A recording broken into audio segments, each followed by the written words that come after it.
বিএনপির চেয়ারম্যান তারেক রহমান বলেছেন, বহু মানুষের ত্যাগের বিনিময়ে দেশে যে পরিবর্তন এসেছে সেই ধারাকে ধরে রাখতে হবে।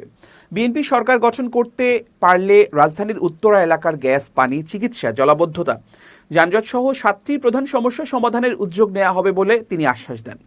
উত্তরার আজমপুর ঈদগাহ মাঠে আয়োজিত নির্বাচনী জনসভায় তিনি এসব কথা বলেন। ময়মনসিংহ থেকে গাজীপুর হয়ে রাত 12:52 সভাস্থলে পৌঁছে সংক্ষিপ্ত বক্তব্য দেন তারেক রহমান। বক্তব্যের শুরুতে তিনি দেরিতে আসার জন্য ক্ষমা প্রার্থনা করেন এবং বলেন, পথিমধ্যে বিভিন্ন এলাকায় মানুষের সঙ্গে শুভেচ্ছা বিনিময় করতে গিয়ে সময় লেগেছে। উত্তরার সমস্যা তুলে ধরে তিনি বলেন, নিয়মিত বিল পরিশোধের পরও গ্যাস ও পানির সংকটে মানুষ ভুগছে। এই সংকট শুধু উত্তরায় নয়, সারা দেশেই রয়েছে। তার ভাষায়, দীর্ঘদিন নতুন গ্যাস কূপ অনুসন্ধান বন্ধ থাকায় পরিস্থিতি আরও জটিল হয়েছে।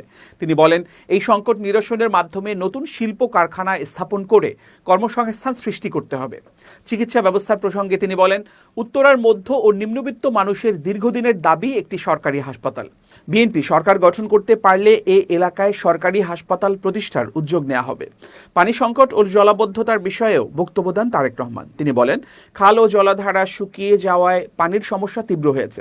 খাল খনন কর্মসূচির মাধ্যমে শুধু উত্তরায় নয়, সারা দেশের পানি সংকট ও বর্ষা মৌসুমের জলাবদ্ধতা নিরসনের চেষ্টা করা হবে। যানজট প্রসঙ্গে তিনি বলেন, এটি শুধু উত্তরায় নয়, পুরো ঢাকার সমস্যা। যানজট নিয়ন্ত্রণে বিএনপির একটি সমন্বিত পরিকল্পনা রয়েছে বলেও তিনি জানান।